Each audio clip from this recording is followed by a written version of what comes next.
It became very clear during especially the COVID-19 pandemic what unites these far-right and white supremacist movements around the globe. So they weaponized the pandemic in order to recycle old conspiracy theories, such as, for example, the New World Order, global Zionism, and then the Great Replacement.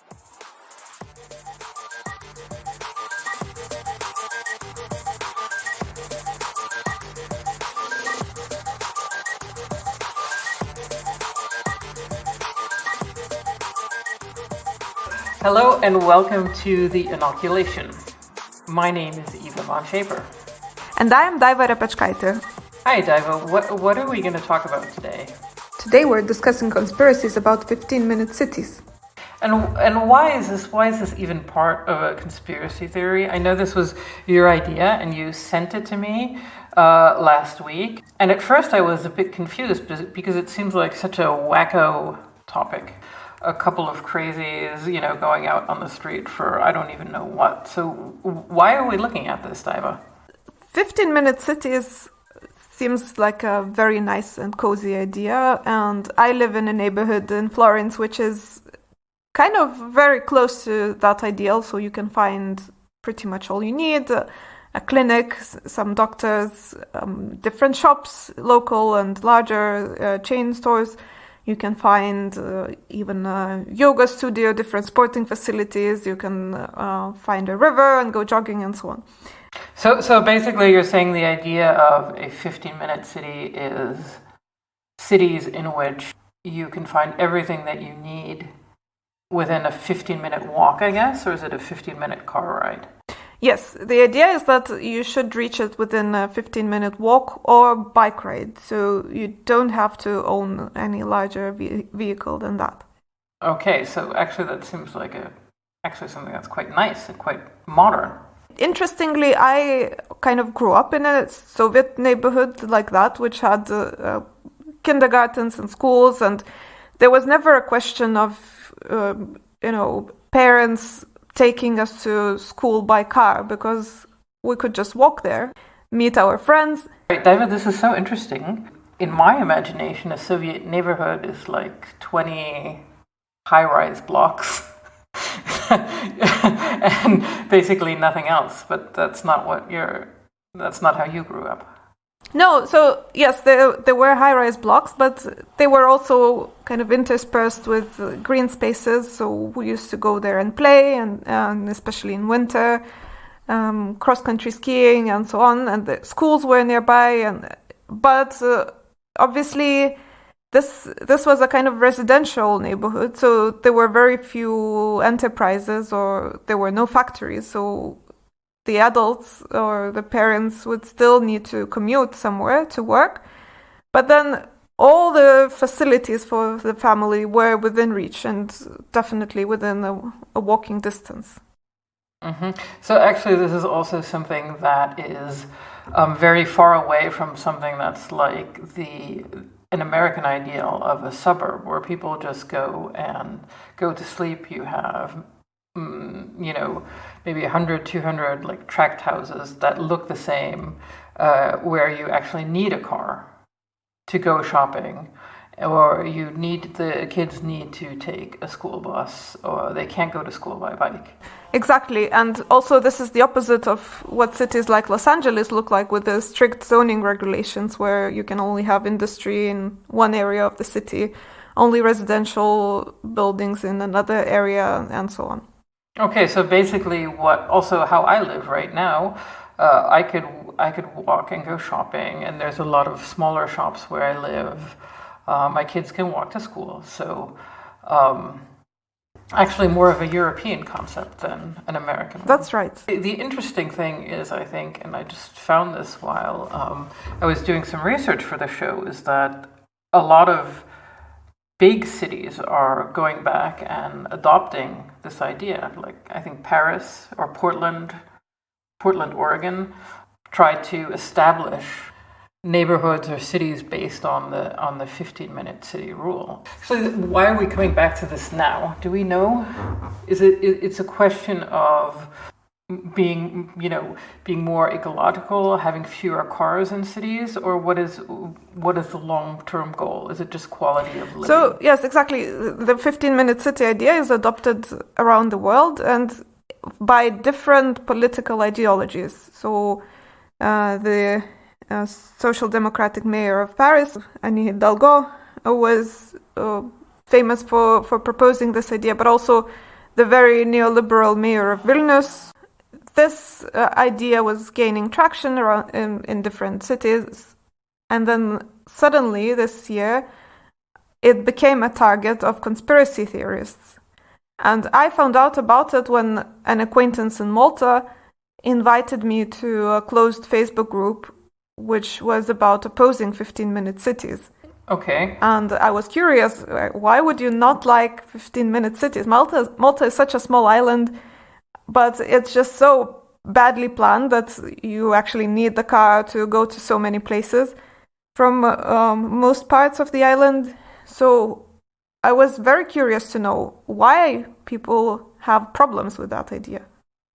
Why are we also looking at something that seems like, so a protest against something that seems like such a small niche problem? So you could just, why is this not just a couple of crazy people having a crazy idea and meeting in Facebook groups? Why is this important for what we're doing? Why is this important for looking at how the far right and the far left, how they radicalize and how they use conspiracy theories? It is important because it plugs into all the different kinds of conspiracies. And we began this episode with a quote from Esther Senesh, who researches conspiracy theories, focusing on the far right. And when we talked to her, she mentioned this idea that conspiracy movements unearth these very old New World Order conspiracies and just plug in whatever comes along. So whatever policy comes along. Any policy issue, especially after COVID, when people sort of plugged into these networks, can be taken up and embedded in this conspiracy that every change is being done for the sake of population control. Mm-hmm. And I think this is something that we've also heard again and again, and that I've read about again and again, is that it is actually the character of conspiracy theories is that there are no really new conspiracy theories. They're always being remixed, and it's always like one is always being added to the other.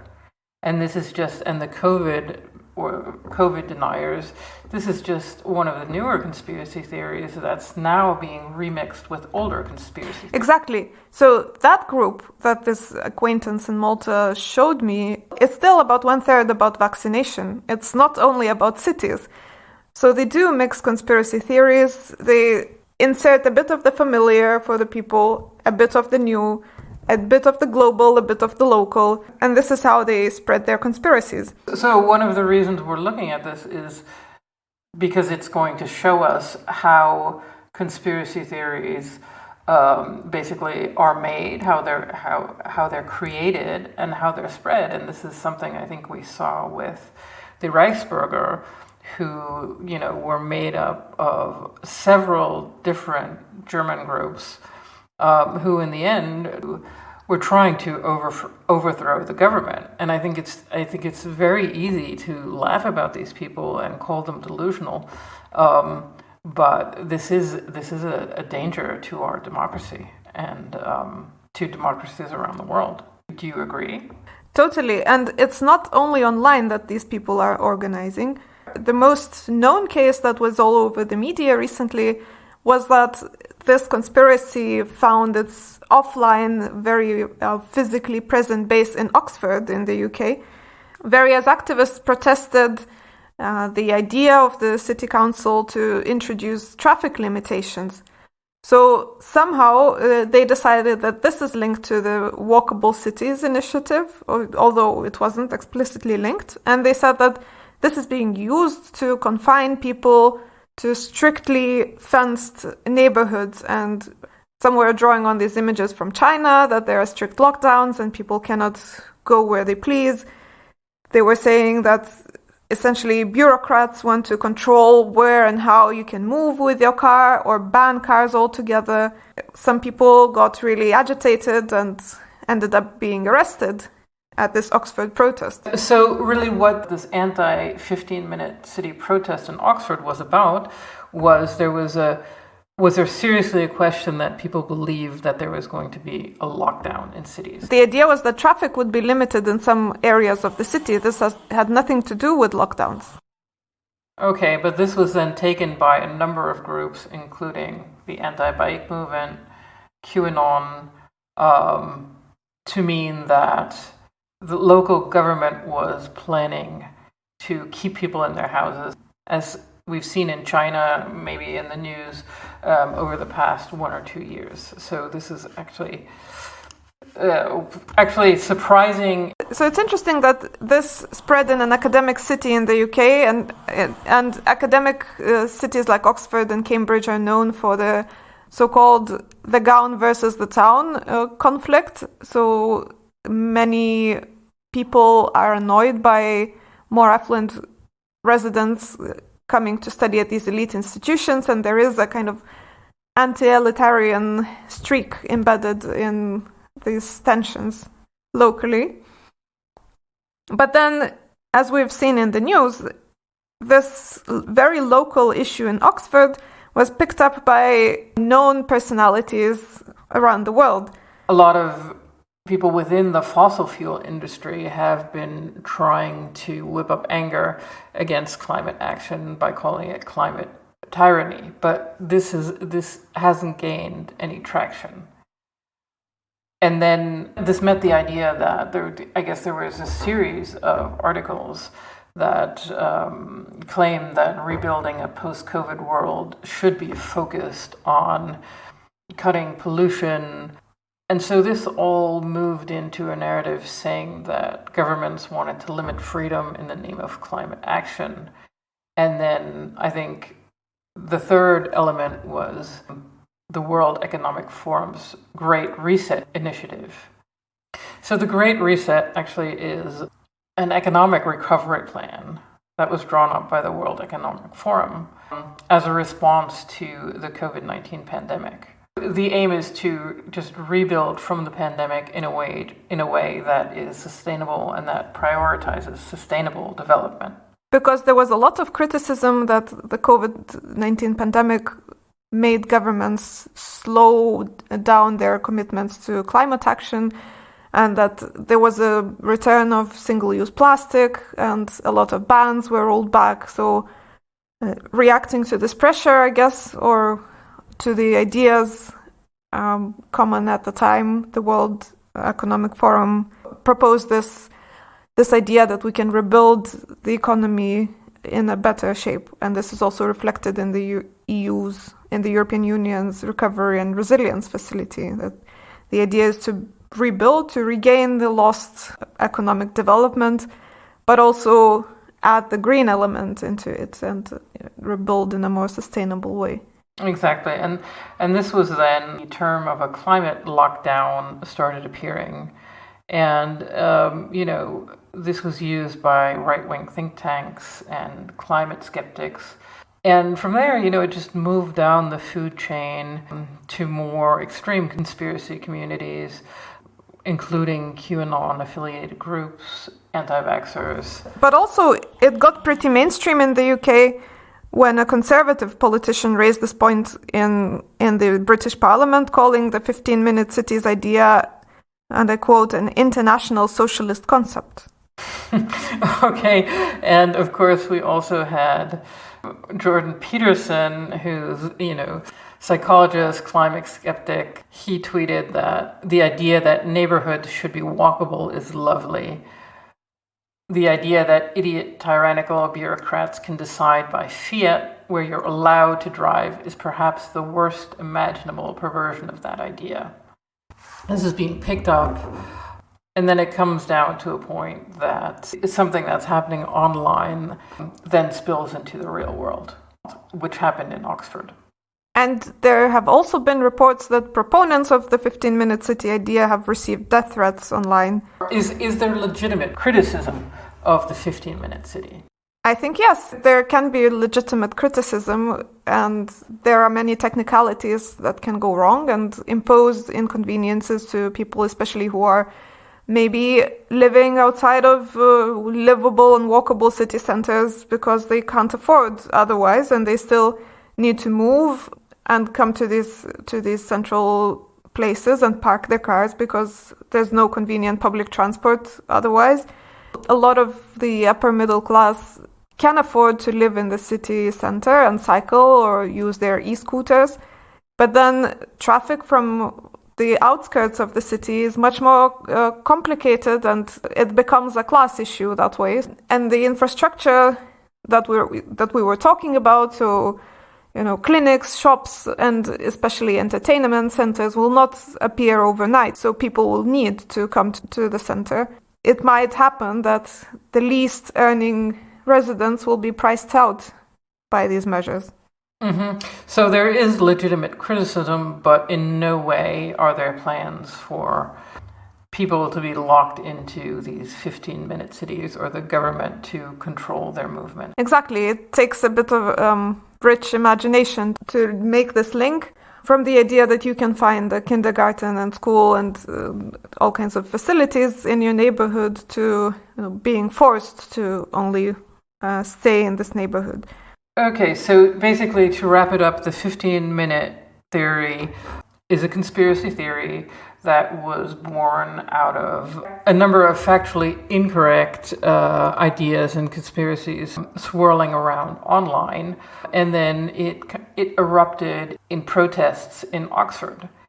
The important thing is to see that this is an example of how conspiracy theories are created online and how then they move into the real world. So the question is not really, we don't want to laugh at these people, we don't want to make fun of them and say, oh, look at how deluded they are, but really, look, this is how these things happen, and if this happens on a much larger scale, this is definitely something that looks like that can destabilize democracies and governments. Yes.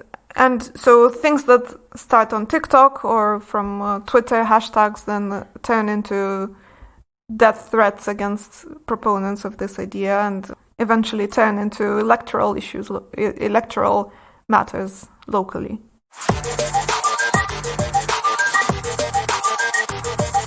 Thank you for listening this week, and we'll be back in 2 weeks with a new episode. In the meantime, you can follow us on social media. We're on Facebook, Twitter, Instagram. You can also find us individually on Mastodon. And please do visit our website, www.theinoculation.com, where you will find transcripts, all the past episodes, and more information about our reporting. That's it this week, and bye for now.